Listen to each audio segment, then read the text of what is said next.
Novel Pelangi di Sudut Hati Part 1. Sekilas tentang Nimas, 13 Februari 2010. Namanya Nimas Kahiyang Ayu, dipanggil Nimas oleh bapak ibunya. Nimas itu punya wajah berseri yang selalu dihiasi dengan senyum yang manis. Apalagi saat tersenyum, kedua mata beloknya akan menyipit menyerupai bulan sabit, menjadi candu bagi siapapun yang melihatnya. Di usianya yang menginjak 24 tahun, Nimas bisa dikategorikan sebagai salah satu wanita sukses di usia muda. Di usia yang belum genap seperempat abad, wanita asal kota Solo itu tengah mengenyam pendidikan S2, sekaligus menjadi dosen muda di salah satu universitas swasta di kotanya. Tentu saja pencapaian yang sangat luar biasa. Kalian tahu bukan, saat masih banyak pemuda-pemudi di luar sana yang enggan memperbaiki hidup, Nimas justru pontang-panting memperjuangkan masa depannya. Dan memang benar, hasil tidak akan pernah mengkhianati usaha. Setelah sekian banyak waktu dan tenaga yang Nimas korbankan, kini dirinya berhasil menunjukkan kepada semua orang bahwa dirinya mampu bersinar di usia muda. Hari-hari yang dilalui Nimas pun sebenarnya cukup melelahkan, namun belum mampu melunturkan senyum cerah di wajahnya. Selelah dan semua apapun Nimas pada setiap lika-liku hidupnya yang ia lakukan tetaplah tersenyum. Kata ibunya, senyum itu ibadah, dan Nimas sangat sayang pada sang ibu. Jadi tentu saja Nimas akan selalu patuh pada perkataan ibu. Terlebih lagi saat ia tengah mengajar mahasiswa S1 di universitas swasta itu, ada saja segelintir mahasiswa yang main-main dengannya hanya karena usia mereka yang tidak terpaut jauh. Miss, begitu Dimas biasanya dipanggil mahasiswanya sebagai dosen bahasa Inggris. Panggilan dari mahasiswa 19 tahun itu rupanya tidak mendapat respon dari Nimas. Nanti malam saya telepon, tolong diangkat ya Miss. Nimas geram. Ini bukan pertama kalinya mahasiswa yang bahkan tidak Nimas ingat namanya itu bertingkah tidak sopan di depan semua penghuni kelas. Sebagai seorang dosen, Nimas harus tetap menjaga wibawanya di depan semua mahasiswanya. Tapi tingkah bocah itu semakin hari semakin memuakkan, seolah lupa bagaimana etika seorang mahasiswa terhadap dosen. Kesini kamu. Masih tetap dengan senyum, Nimas meminta mahasiswa kurang ajar itu mendekat ke mejanya. Si mahasiswa dengan tampang menyebalkan maju sembari sesekali memasang muka bongah di hadapan teman-temannya seakan menyombongkan atensi Nimas yang berhasil ia dapatkan. Ya Miss, ada apa? Mahasiswa itu menekuk kedua kakinya tepat di depan meja Nimas, menyandarkan kepalanya di atas meja lengkap dengan senyum yang kurang ajar. Tulis nama kamu. Dimas menyerahkan selembar kertas kosong di depan wajah mahasiswa itu. Gerakannya sembarangan, berusaha menyembunyikan amarah yang sedari tadi ia tahan. Lalu si mahasiswa mulai menuliskan namanya. Dengan cekatan, ia lukis kertas putih di hadapannya dengan tinta biru yang ia pegang. Jejeran huruf yang membentuk tulisan Gufron Mahendra. Dimas yakini adalah namanya. Oke Gufron, sekarang kamu keluar. Jangan ikut kelas saya lagi sampai kamu sadar tingkah kamu itu kurang ajar. Begitulah Nimas, tegas dan tepat sasaran. Ia tidak mau bertele-tele dalam mengambil keputusannya. Dan Gufron dengan wajah merah padam karena malu hanya menunduk kemudian perlahan keluar kelas. Nimas kira nyali Gufron akan lebih besar dari itu. Ternyata ciut. Sangat berbanding terbalik dengan segala omong kosongnya yang sok berani selama ini. Mahasiswa yang lain tak kalah terkejutnya atas keputusan Nimas. Tapi setelahnya mereka malah sibuk menertawai kebodohan Gufron. Kemudian mengeluarkan ponsel mereka diam-diam dan mengetik sesuatu secepat kilat. Entahlah, mungkin menulis pesan berisi ejekan untuk Gufron. Pagi ini, langit Solo terasa begitu istimewa. Sedikit redup, namun matahari tetap bersinar, memancarkan suasana hangat yang begitu menenangkan. Ditambah lagi, Banyak mahasiswa dari kampus ternama di kota itu tengah berjalan santai ke sana kemari dan melontarkan candaan satu sama lain, membuat seorang lelaki bernama Wayan makin gencar semangatnya untuk membuka kedai kopi miliknya. Wayan, laki-laki 26 tahun itu, punya postur tubuh yang tinggi tegap dengan wajah maskulin yang sebenarnya lebih menarik perhatian para pembeli daripada segelas kopi yang ia jual. Setiap hari, Wayan akan membuka kedai miliknya pada pukul 8 pagi dan baru akan tutup saat tengah malam. Karena mahasiswa yang menjadi pelanggannya akan berlama-lama di kedai itu sambil menikmati wifi walaupun kopi mereka sudah tandas. Mas, kita buka sekarang aja ya, ajak Wayan kepada salah satu karyawan yang sekaligus teman lamanya, Lukito. Lukito adalah teman yang sudah dikenal Wayan sejak mereka masih remaja. Lukito sudah menikah. Usia pernikahannya masih dalam hitungan bulan dan Lukito bingung bagaimana caranya menghidupi seorang istri yang tengah mengandung. Jadi Wayan menawarinya untuk ikut menjalankan usaha kedai kopi bersama sebagai usaha sampingan Lukito yang juga seorang guru sekolah dasar. Ya udah, ayo. Tapi yakin udah rapi?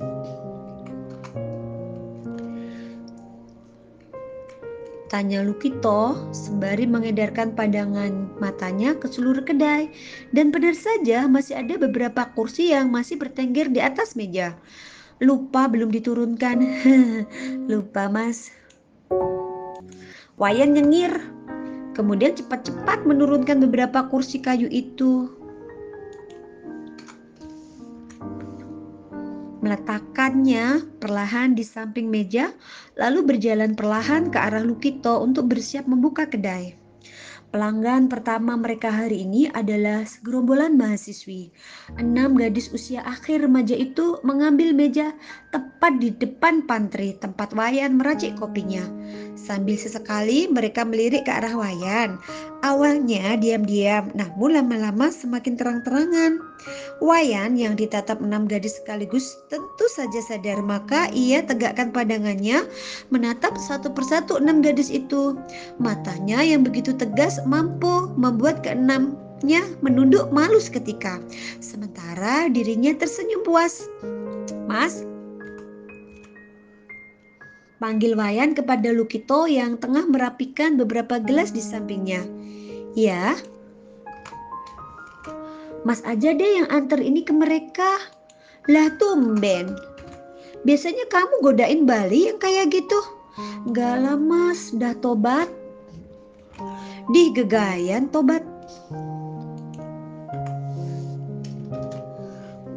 Wayan hanya menggelengkan kepalanya.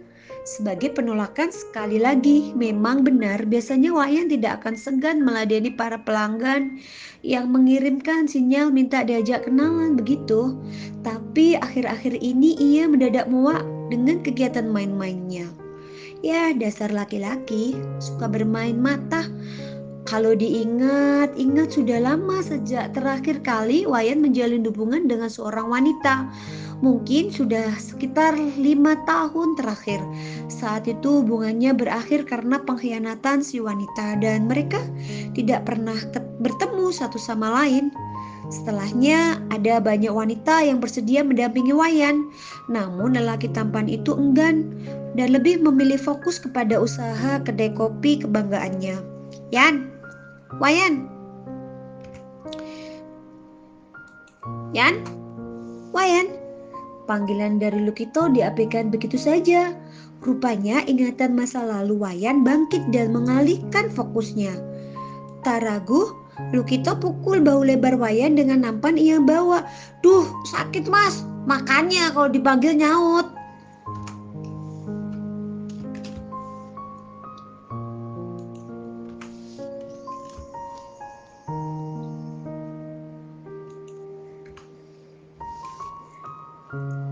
Wayan hanya menghela nafas kasar sambil memasang ekspresi malas ke arah Lukito. Lah Lagian sore-sore begini ngelamun. Ada yang masuk, Mas? Tinggal ya kamu. Dih, aku tuh lagi mikir apa? Lukito heran dengan tingkah adik iparnya. Apalagi saat Wayan baru-baru mendekat padanya dan memasang ekspresi wajah paling serius di depan Lukito. Calon istri. Lukito kaget, nampan yang ada di tangannya kini sudah terlempar ke atas meja dengan kasar, menimbulkan bunyi tabrakan yang menarik perhatian para pelanggan. Kamu serius? Maksudnya ada apa kok tiba-tiba mikir calon istri? Ya kepikiran aja, Mas. Aku udah 26 tahun ini. 5 tahun hidup tanpa pasangan dan sehari-hari hanya iseng menanggapi gadis-gadis yang menggodanya. Lalu tiba-tiba saja membahas calon istri. Tentu saja Lukito heran bukan main. Wah, aku kaget, Yan. Kok malah kaget, Mas? Ya kamu sehari-hari begitu, tiba-tiba bahas istri. Ya kaget lah. Emangnya sudah ada calon? Pertanyaan Lukito mengusik hati Wayan. Jangankan calon istri, wanita mana yang mampu membuatnya jatuh hati saja Wayan tak tahu. Jadi Wayan lagi-lagi hanya menggeleng lemas. Ya udah, gampang, nanti Mas bantu. Bantu gimana? Kamu mau ikut ta'aruf?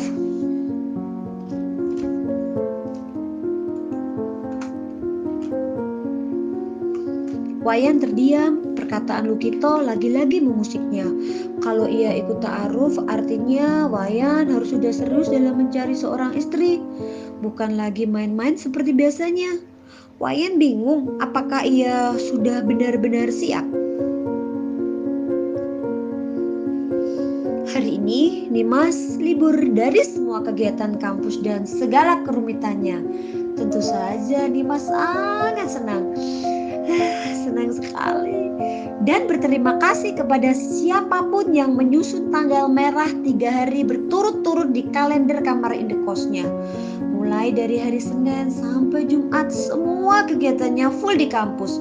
Mulai jadi mahasiswa sampai jadi dosen semua ia lakukan. Jadi ingin sedikit memanjakan diri sendiri, apa salahnya? Nimas memilih untuk bermalas-malasan di kasur kamar berukuran 6 x 5 meter itu. Semua kegiatan bersih-bersih dan memasaknya sudah selesai dan ia tidak punya tanggungan pekerjaan lagi, setidaknya sampai 2 hari ke depan. Membuat senyum tak henti-hentinya terukir di bibir Ranum itu. Dari tadi ia hanya berbaring terlentang di atas kasur sambil mendengarkan musik dari ponselnya. Namun alunan lagu itu terhenti saat ada satu panggilan masuk nama Riana yang muncul di layar ponsel Nimas. Assalamualaikum, Ri. Waalaikumsalam. Pasti lagi males-malesan kan kamu? Tebak suara di seberang sana yang membuat Nimas tertawa seketika. Hahaha, aku sedang mensyukuri nikmat tau. Halah, gak usah pakai kiasan-kiasan alias membual. Dasar kamu. Kenapa sih Ri marah-marah terus?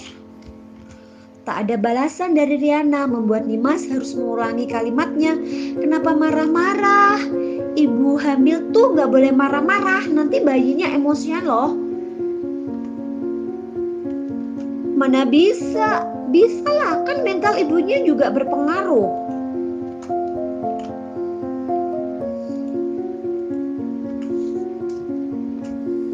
Ada-ada aja, aku mau ke kosan kamu. Ya udah sini. Biasanya juga langsung datang, gak bilang-bilang. Ya udah aku berangkat sekarang. Assalamualaikum. Waalaikumsalam. Riana itu teman Nimas. Mereka sudah berteman sejak duduk di bangku sekolah menengah pertama.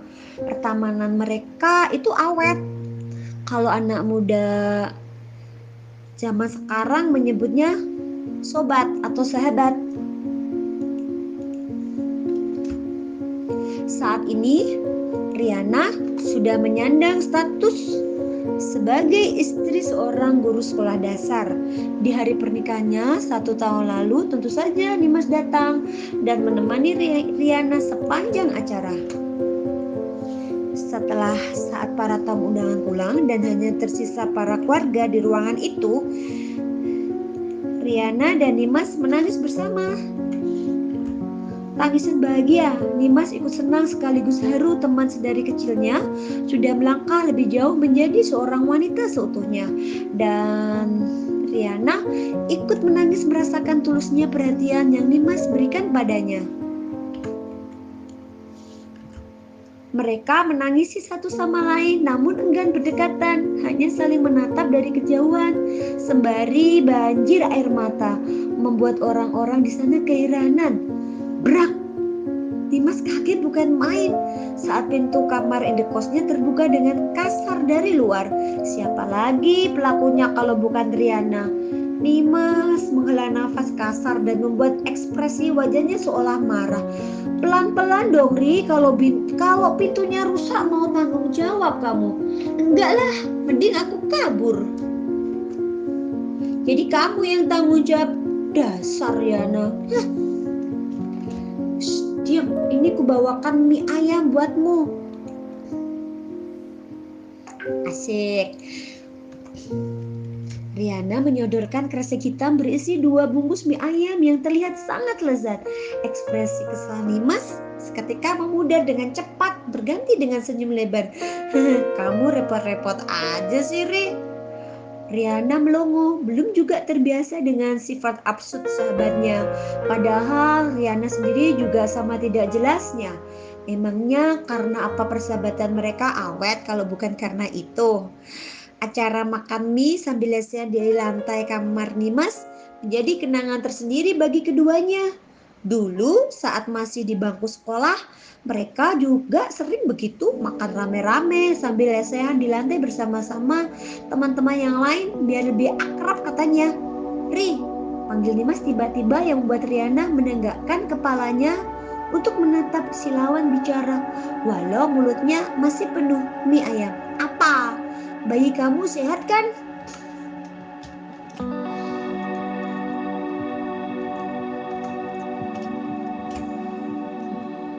Saat ini Riana tengah hamil muda dan kebiasaan Riana yang suka makan sembarangan membuat Nimas ikut khawatir pada makhluk kecil di dalam perut sahabatnya itu. Kenapa? Tiba-tiba tanya gitu. Sehat kok, alhamdulillah. Gak apa-apa, pengen tahu aja. Gak percaya? Ada apa? Apa sih? Cuma pengen tahu kok. Riana meletakkan garpu dan sendoknya begitu saja. Kemudian menatap Nimas seolah menuntut jawaban yang sebenar-benarnya. Oke, jangan tersinggung ya. Aku tuh cuma khawatir sama bayi kamu. Kalau kamu makan sembarangan gini, mana itu sausnya banyak banget. Kebiasaan nih. Walah, tenang aja. Ini pertama kali aku makan mie ayam setelah 2 bulan. Jadi aman dan aku gak akan makan yang beginian lagi dalam waktu dekat. Yang bener.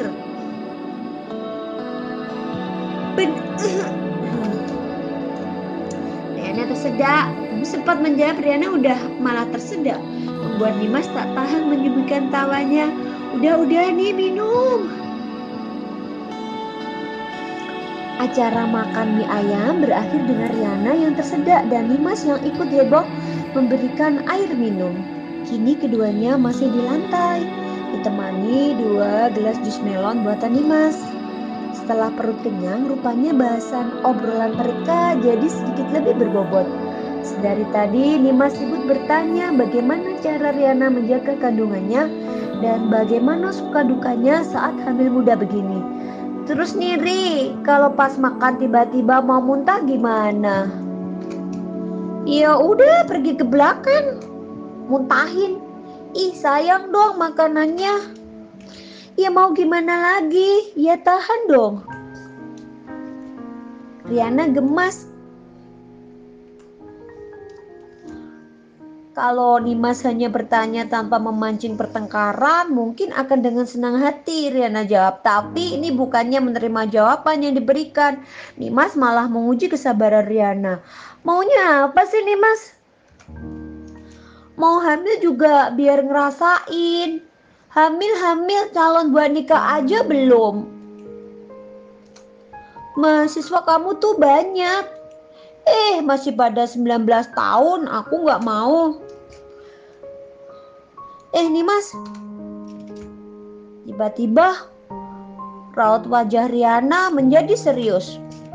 Nimas jadi ikut memasang tampang serius. Apa? Mau aku kenalin sama temennya Mas Luki? Temennya Mas Luki toh? Iya, yang punya kedai. Masih muda sudah punya usaha, keren loh. Nimas menimbang. Haruskah ia menerima tawaran Riana atau tidak? Kalau dipikir lagi usianya saja masih 24 tahun. Masih pantas melajang, namun akhir-akhir ini bapak dan ibunya sering menanyakan perihal pasangan pada Nimas. Nimas jadi bingung, apakah memang ini sudah waktunya ia mulai serius dalam menjalin hubungan. Nggak tahu Ri, bingung. Udah pokoknya kenalan aja dulu, nanti dipikir sambil jalan. Malam itu di kediaman keluarga Riana, ia tengah bersantai di depan televisi sambil ngobrol ringan dengan suaminya, Lukito. Kedua kaki Riana yang mulai bengkak, ciri khas orang tengah hamil, sedang dibaluri oleh minyak oleh suaminya. Mas, ya acara nikahan ponakan kamu nanti, aku aja Nimas ya. Lukito menatap istrinya dengan raut penasaran dan membiarkan ibu hamil itu menjelaskan. Gini mas, kan aku udah mulai susah jalannya dan itu nikahan mau ponakan kamu, pasti nanti kamu ikut repot kesana kesini. Kalau ada Nimas kan enak, dia bisa jagain aku, ya mas ya. Ya udah boleh, kalau gitu aku juga mau ajak Wayan sekalian.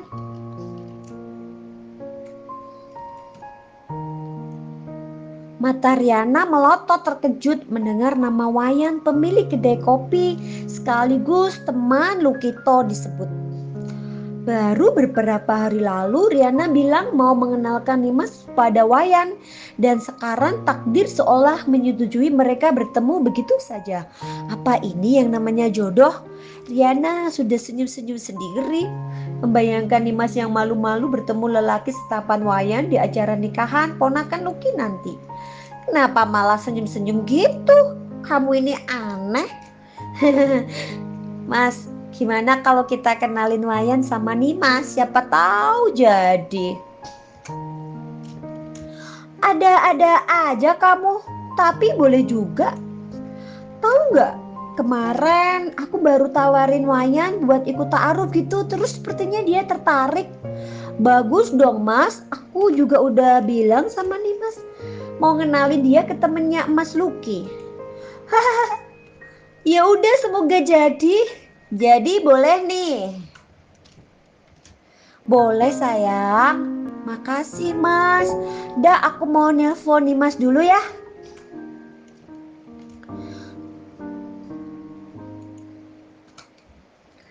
Kemudian Riana mengambil ponselnya dan menghubungi sahabat absurdnya itu.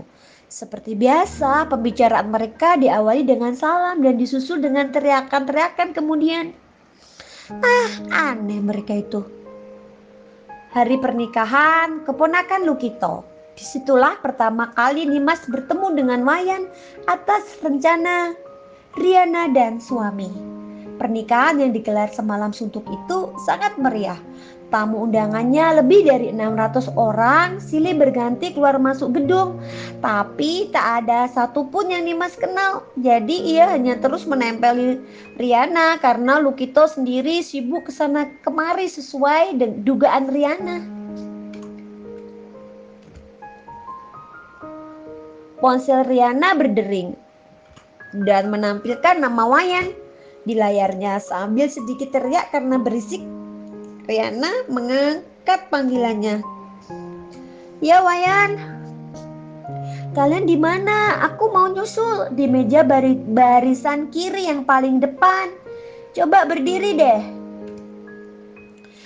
Riana kemudian berdiri sambil mencari-cari keberadaan Wayan. Bibirnya menyunggingkan senyum saat mendapati siluet Wayan mencari Wayan di tengah kerumunan bukan hal yang sulit. Wayan itu tinggi sekali, tubuhnya menjulang, membuat ia lebih mudah ditemukan. Terlebih malam itu, Wayan terlihat begitu maskulin dengan balutan jas warna abu-abu dan kemeja putih. Di tangan kirinya melingkar jam tangan bermerek yang menambah kesan tegas pada diri Wayan. Riana yang sadar penampilan Wayan sangat luar biasa itu menyinggol lengan Nimas heboh dan meminta gadis itu berdiri ikut melihat Wayan yang tengah berjalan sendirian ke arah mereka. Riana tarik tangan Nimas agar ia segera bangkit dari duduknya. "Apa sih, Ri? Kamu sih ribet ah. Udah lihat aja, Wayan." Riana berteriak di tengah kerumunan memanggil Wayan. Nimas sudah tidak heran lagi dengan tingkah Riana, lalu yang dipanggil cepat-cepat menghampirinya. "Halo Riana." "Halo Yan, oh kenalin ini Nimas temanku."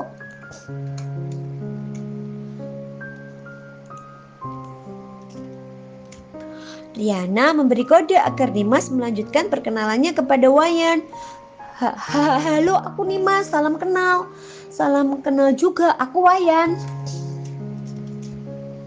Mirip perkenalan bocah sekolah. Nimas bingung harus bagaimana memulai perkenalannya. Bahkan suara Nimas jadi terbata begitu. Riana jadi makin gencar memojokkannya. Sini Wayan, kita ngobrol sambil duduk." Ketiganya duduk melanjutkan percakapan. "Oh iya Ri, aku belum ketemu sama Mas Luki."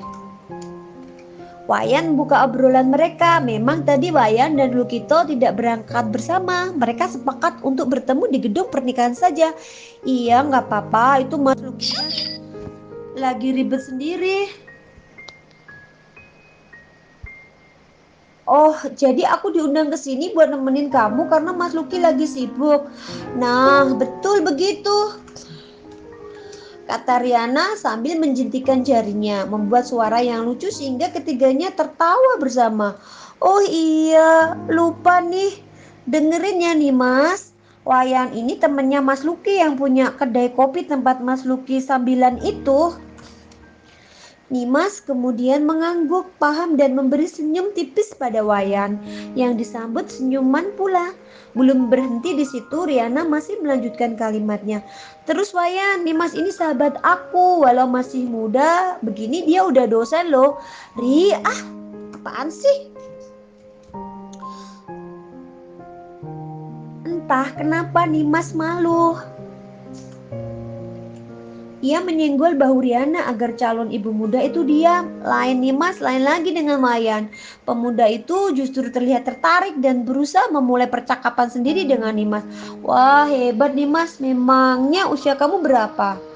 24 tahun Mas," jawab Nimas diakhiri dengan senyum, membuat kedua matanya menyipit, menampilkan eye smile yang manis dan membuat gelenyar aneh di dada Wayan hanya dengan sebuah senyum.